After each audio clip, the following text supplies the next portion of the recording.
Combien de chrétiens ont prié pendant des années pour un miracle, une guérison, une restauration, une porte ouverte, sans jamais voir de résultat tangible? Certains finissent par dire « Peut-être que Dieu ne veut pas » ou « Ce n'est pas encore le temps ». Mais très souvent, le problème n'est pas Dieu, le problème, c'est l'état de notre cœur. Dieu n'a pas changé. Il agit encore aujourd'hui comme au jour d'Abraham, d'Élie ou de Paul. Il n'a pas cessé de faire des miracles, mais il cherche des cœurs qui croient réellement, malgré les apparences. Parfois, ce n'est pas le manque de prière qui t'empêche de voir le miracle, mais ce qui se passe dans ton cœur quand tu pries. Tes pensées, tes émotions, ta constance, ta manière de parler ou de voir les choses. Découvrons ensemble ces 5 clés spirituelles, les 3 qui bloquent la manifestation du miracle et les 2 qui l'activent. Mais avant, abonne-toi à la chaîne pour ne rien manquer et like la vidéo. 1. La culpabilité, l'ennemi silencieux de la foi. Rien n'éteint la foi plus efficacement que la culpabilité. Elle murmure sans cesse à ton oreille. Tu n'es pas digne. Tu as péché. Dieu ne t'écoutera plus. Et sans t'en rendre compte, tu pries sans conviction. Tu doutes que Dieu t'aime encore, et ton cœur devient lourd. Mais la Bible dit, si notre cœur nous condamne, Dieu est plus grand que notre cœur. 1 Jean 3, 20. C'est-à-dire que Dieu ne te juge pas comme ton cœur le fait. Il connaît ta faiblesse, ton combat intérieur, et ton désir sincère de t'en sortir. Beaucoup croient qu'ils doivent d'abord redevenir parfaits, avant d'espérer un miracle. Mais si la perfection était une condition, aucun de nous n'aurait jamais été sauvé. Le miracle n'est pas une récompense de ta sainteté, c'est le fruit de ta foi en la justice de Jésus-Christ. Regarde Pierre. Il avait renié Jésus 3 fois. Pourtant, quelques semaines plus tard, il guérit un paralytique à la porte du temple, Actes 3, 6 à 7. Pourquoi? Parce qu'il avait compris que Dieu ne le rejetait pas à cause de ses fautes, mais qu'il l'appelait à croire malgré tout. Ne laisse plus la culpabilité t'empêcher d'aller à Dieu. Même si tu n'as pas encore vaincu certains péchés, ne fuis pas Dieu, cours vers lui. Il ne bénit pas ceux qui se cachent, mais ceux qui reconnaissent leur besoin de lui. Souviens-toi, ce n'est pas ton péché qui est plus fort, c'est ta foi en Jésus qui est plus grande. 2. Le manque de constance dans la parole. La foi n'est pas un sentiment passager, c'est une conviction qui s'entretient. Beaucoup croient un jour, puis doutent le lendemain. Ils disent « Je crois que Dieu va le faire », puis le lendemain « Je ne comprends pas pourquoi rien ne change ». Cette instabilité spirituelle empêche la foi de porter du fruit. Jacques dit « Celui qui doute est semblable au flot de la mer, agité par le vent, qu'un tel homme ne s'imagine pas recevoir quelque chose du Seigneur. » Jacques 1, 6 à 7. La constance vient de l'exposition régulière à la parole de Dieu. C'est pourquoi Jésus disait « Si vous demeurez dans ma parole, vous êtes vraiment mes disciples. » Jean 8, 31. La parole, c'est la source de foi. C'est en la lisant, la méditant et la déclarant qu'on garde notre esprit aligné avec Dieu. Beaucoup veulent que leur foi grandisse avant de voir le miracle. Mais en réalité, le miracle vient quand tu restes dans la parole, même quand tu ne ressens plus rien. Imagine une graine plantée dans la terre. Tu ne la vois pas pousser, mais elle travaille dans le secret. Chaque lecture, chaque méditation, chaque moment passé dans la présence de Dieu, nourrit ta foi et renforce tes racines spirituelles. C'est ce que Jésus illustre dans la parabole du grain de sénévé, Matthieu 17, 20.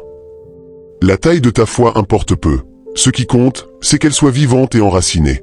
Alors, décide aujourd'hui de demeurer dans la parole, même quand tu n'as pas envie, même quand la fatigue ou les circonstances te pèsent. C'est la constance qui transforme une foi fragile en une foi victorieuse. 3. Persévérer dans la prière et la foi. Parfois, le plus grand obstacle à ton miracle n'est pas le manque de foi, mais le manque de persévérance. Tu as prié, attendu, espéré, puis tu t'es lassé. Tu t'es dit, si Dieu voulait, il aurait déjà fait quelque chose. Mais ce n'est pas ainsi que fonctionne la foi. Jésus a dit, il faut toujours prier et ne point se relâcher. Luc 18, 1. La foi n'est pas une impulsion, c'est un marathon. Pense à cette image. 3 personnes creusent un puits. L'une a une cuillère, l'autre une pelle, la dernière une pelleteuse. Les 3 finiront par atteindre l'eau, mais pas au même moment. Ce qui fait la différence, c'est la persévérance et la profondeur du travail. C'est pareil dans la foi. Certains abandonnent juste avant la percée. Ils étaient à 2 prières du miracle, mais ils ont arrêté. Ne fais pas partie de cela. Tiens bon. Même si tu pleures, même si tout semble s'effondrer, continue. La persévérance ne change pas Dieu, elle te change toi. Elle te prépare à recevoir ce que tu demandes. Anna pleurait des années avant d'avoir Samuel. Abraham a attendu 25 ans avant d'avoir Isaac. Mais tous deux ont tenu ferme. Et Dieu a honoré leur foi. Ce n'est pas ton intensité qui attire Dieu, c'est ta fidélité. 4. Cesser de compter sur les sens physiques pour s'appuyer sur les sens spirituels.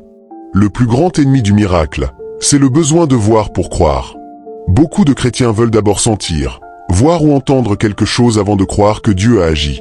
Mais Jésus a dit à Thomas, « Heureux ceux qui n'ont pas vu et qui ont cru » Jean 20, 29.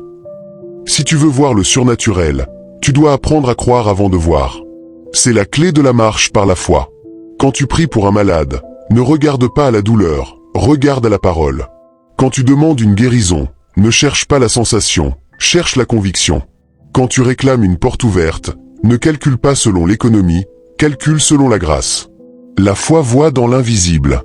Elle ne nie pas les faits, mais elle s'appuie sur une vérité supérieure, celle de Dieu. C'est pourquoi le jeûne et la sanctification sont essentiels. Ils ne forcent pas Dieu à agir, mais ils affaiblissent la voix de ta chair pour amplifier celle de ton esprit.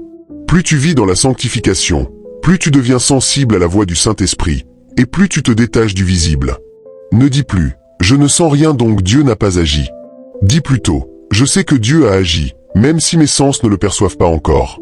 Le visible finit toujours par s'aligner sur le spirituel, jamais l'inverse. 5. Parler et confesser ce que l'on croit. Beaucoup de croyants prient, mais peu parlent avec autorité. Or la foi ne se contente pas de croire en silence. Elle parle. Je crus, c'est pourquoi j'ai parlé. 2 Corinthiens 4, 13. Dieu a créé le monde par la parole. Et puisque tu as été créé à son image, ta parole aussi est créatrice. Si tu veux voir un miracle, parle comme Dieu parle. Ne dis plus, je suis malade, dis, je guéris. Ne dis plus, je n'ai rien, dis, mon Dieu pourvoira à tous mes besoins. Ne dis plus, je ne vois pas le changement, dis, le changement a déjà commencé. Chaque mot que tu prononces dans la foi construit ton miracle dans l'invisible. Et plus tu confesses la vérité, plus tu alignes ton monde avec celui de Dieu.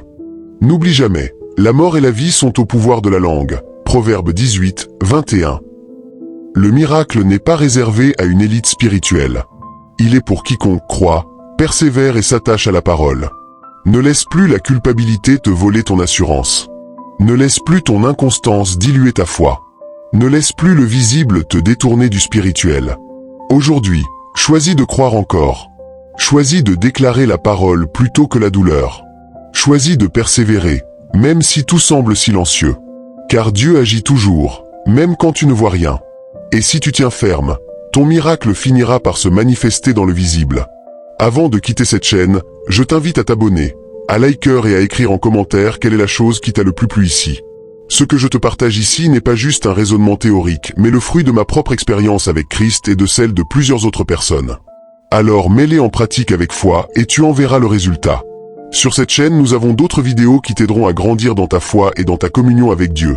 Alors n'hésite pas à t'abonner et à aller les regarder.